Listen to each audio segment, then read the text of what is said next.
Ikalawang Kronika. Humingi si Solomon ng karunungan. Unang kabanata. Naging matatag ang paghahari ni Solomon na anak ni David sa kaharian niya, dahil kasama niya ang Panginoon na kaniyang Diyos, at siya'y ginawa niyang makapangyarihan. Nakipag-usap si Solomon sa lahat ng mga Israelita, sa mga kumander ng mga libo-libo at daan-daang mga sundalo, sa mga hukom, sa lahat ng pinuno ng Israel, at sa mga pinuno ng mga pamilya. Pagkatapos, umalis si Solomon at ang lahat ng tao papuntang sambahan sa matataas na lugar sa Gibeon, dahil naroon ang toldang tipanan ng Diyos. Ang toldang ito ay ang ipinagawa ni Moises na lingkod ng Panginoon sa disyerto. Nang panahong iyon, nailipat na ni David ang kahon ng kasunduan ng Diyos mula sa Kiryat Jearim papunta sa toldang inihanda niya para rito, doon sa Jerusalem. Ngunit ang tansong altar na ginawa ni Bezalel na anak ni Uri at apo ni Hur ay naroon pa sa Gibeon sa harap ng tolda ng Panginoon.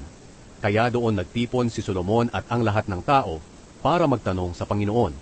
Pagkatapos, umakyat si Solomon sa tansong altar sa presensya ng Panginoon sa toldang tipanan, at naghandog siya ng 1,000 handog na sinusunog.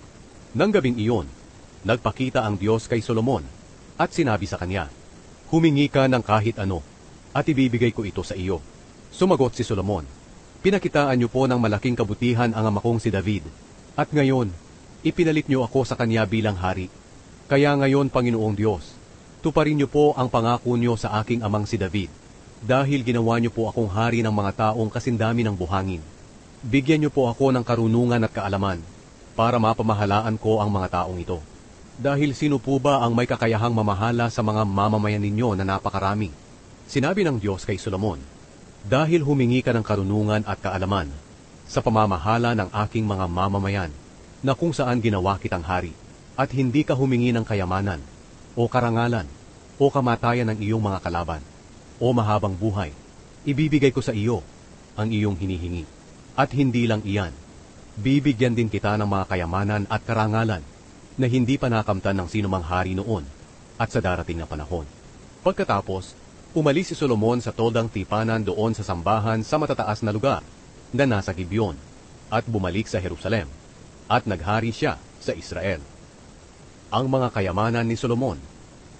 Nakapagtipon si Solomon ng 1,400 karwahe at 12,000 kabayo.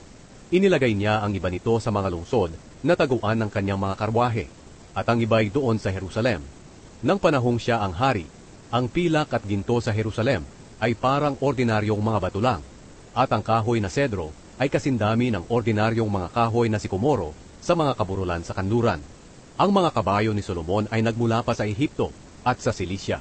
Binili ito sa Silisya ng kanyang mga tagabili sa tamang halaga. Nang panahong iyon, ang halaga ng karwahe na mula sa Ehipto ay 600 pirasong pilak, at ang kabayo ay 150 pirasong pilak. Ipinagbili rin nila ito sa lahat ng hari ng mga Hiteo at mga Arameyo.